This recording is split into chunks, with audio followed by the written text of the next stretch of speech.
Welcome to Let's Do 2020, a political talk show based solely on the 2020 presidential elections. As of this episode, we now have a presumptive Democratic nominee, Joe Not So Exotic.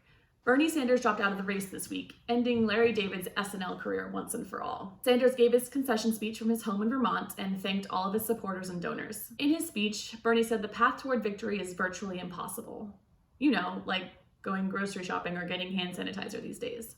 It must be a slap in the face for Bernie to have to drop out right in the middle of a pandemic at a time when even his fiercest opponents are now voting for his socialist programs. But one person who's not too upset is his wife, who for the past 2 weeks has had to make up for the thousands of adoring fans chanting his name in stadiums full of people. Now her job as official aide to the campaign is just to remind Bernie what day it is. With all this free time on his hands, we took a quick look at how Bernie is spending Passover in quarantine. Number 1, just day drinking Manischewitz. Number 2, feeling the burn of Kametz. Number 3, redistributing the matzah evenly. Number 4, dipping parsley in salt water to remember the many tears that Bernie bros have now shed. And number 5, washing his hands 3 times for at least 2 Hava Nagilas. Bernie dropped out of the race on Passover, April 8th, one day after the Wisconsin primary election, a state with almost as many cows as it has people, neither of which had any business lining up to vote in the middle of a pandemic. The results from Wisconsin won't be released until Monday, but we already know that there are more holes in their voting system than Swiss cheese. According to the New York Times, the Republican-dominated legislature refused to entertain the governor's request to mail absentee ballots to all voters or to postpone the election. Milwaukee was especially difficult as only 5 polling stations were open for almost 500,000 people. At least 9,000 absentee ballots for the Wisconsin primary were never sent or never delivered, and some people who did receive one were sent the wrong ballot. Voters were more suspicious when the ballots they received only said, "Do you miss me? Check yes or no. Love, Scott Walker." Yeah, remember when we thought he was Wisconsin's biggest threat to democracy? But despite all of this, a record number of people cast an absentee ballot in Wisconsin, and hundreds of thousands voted in person on election day too. I guess it turns out the Republican scheme to get people to stay home might have backfired, just like when hipsters ironically embraced romp hymns. So good on you, Wisconsin, for exercising your right to vote, even if it's the only time you've exercised in these last 2 weeks. With more insights with what happened in Wisconsin, please welcome our senior Milwaukee Democratic correspondent, Martha Waters.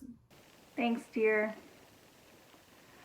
Well, it's a darn shame I couldn't vote from the comfort of a lazy boy recliner with a 1996 Packers Super Bowl on the flat screen.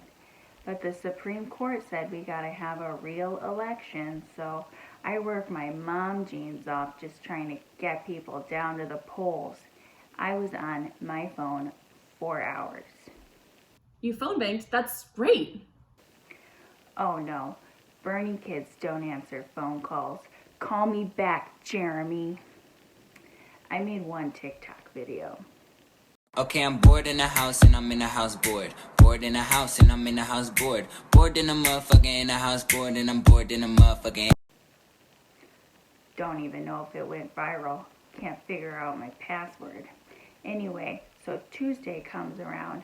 I go down to my polling site with a bunch of supplies to keep everybody safe.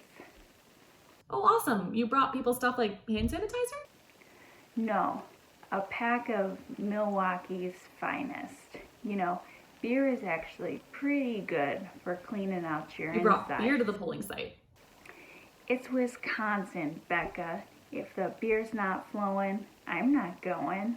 You know, plus the bars are closed, parent-teacher conferences are canceled. A polling site is really the only place Milwaukee folks can drink in public right now.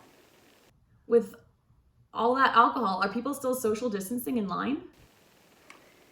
Well, Midwesterners are very good at emotional distancing. You know, and in practice, it's all the same thing. You stay 6 feet away from your kids, you don't gotta hear about their feelings.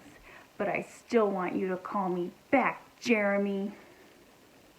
Well, Martha, thank you for your valiant efforts. Go Badgers. Go Packers. Go Biden. Thanks, Martha. So, what's next for the Great Badger State?